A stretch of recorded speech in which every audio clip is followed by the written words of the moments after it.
चा प्रयत्न जो आहे तो पुढच्या काही वेळात या ठिकाणी केला जाऊ शकतो। मात्र यामध्ये एक असं सांगावं लागेल की जे लोक या ठिकाणी गाडीमध्ये होते ते सुरक्षित आहेत, कुठल्याही प्रकारचा धोका त्यांना नाहीये। मात्र अशा पद्धतीने जे लोक जे पर्यटक बांधून ठेवल्यासारखी दिसते, सध्या त्या संदर्भातली काही माहिती मिळते? ती गाडी बांधून ठेवली असल्याचं दिसतंय, कारण पाण्याचा प्रवाह खूप आहे आणि या प्रवाहात सुद्धा ही गाडी बांधलेली नाही आहे। मात्र गाडी जी आहे ती या ठिकाणी लावण्यात आली होती, पार्क करण्यात आली होती।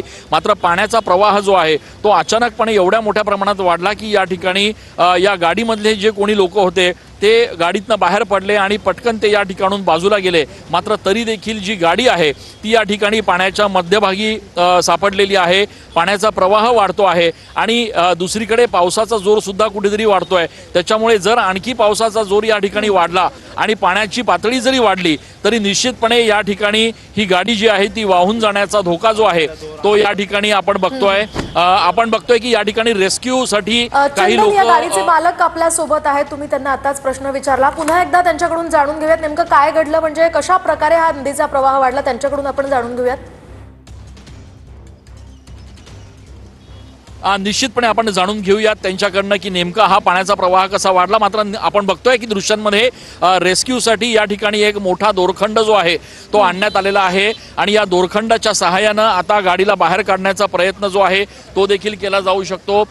गाडीचे जे ओनर आहेत, गाडीचे जे मालक आहेत ते या ठिकाणी आहेत, त्यांना आपण विचारणार आहोत की नेमकी काय परिस्थिती आहे, का बरं कशा पद्धतीने गाडी लावली होती आणि कसा प्रवाह वाढला अचानक?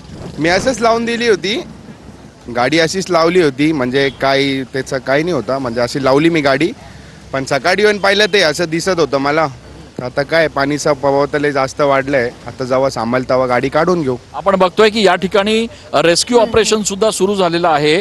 गाडी बाहेर काढण्याचे प्रयत्न या ठिकाणी केले जात आहेत। काही लोक जे आहेत रहिवासी इथल्या परिसरातले ते या ठिकाणी पोहोचलेले आहेत आणि त्यांच्या मदतीनं दोरखंड लावून गाडी बाहेर काढण्याचा प्रयत्न या ठिकाणी केला जातोय। नेमकी गाडी बाहेर आता कशी निघेल हा प्रश्न आहे, कारण एकीकडे पावसाची संततधार सुरू आहे तर दुसरीकडे पाण्याची पातळी वाढत असल्यामुळे जो पाण्याचा प्रवाह आहे तो देखील या ठिकाणी वाढतोय आणि त्याच्यामुळे गाडी जी आहे ती या ठिकाणून जागेपासून थोडीशी दूर जी आहे ती लोटली जातीये, थोडीशी हलती आहे गाडी जागेवरून। आणखी जर पाण्याचा प्रवाह वाढला तर ही गाडी पलटी देखील होण्याची भीती आहे। मात्र आता काही लोक जे आहेत ते या ठिकाणी पोहोचलेले आहेत।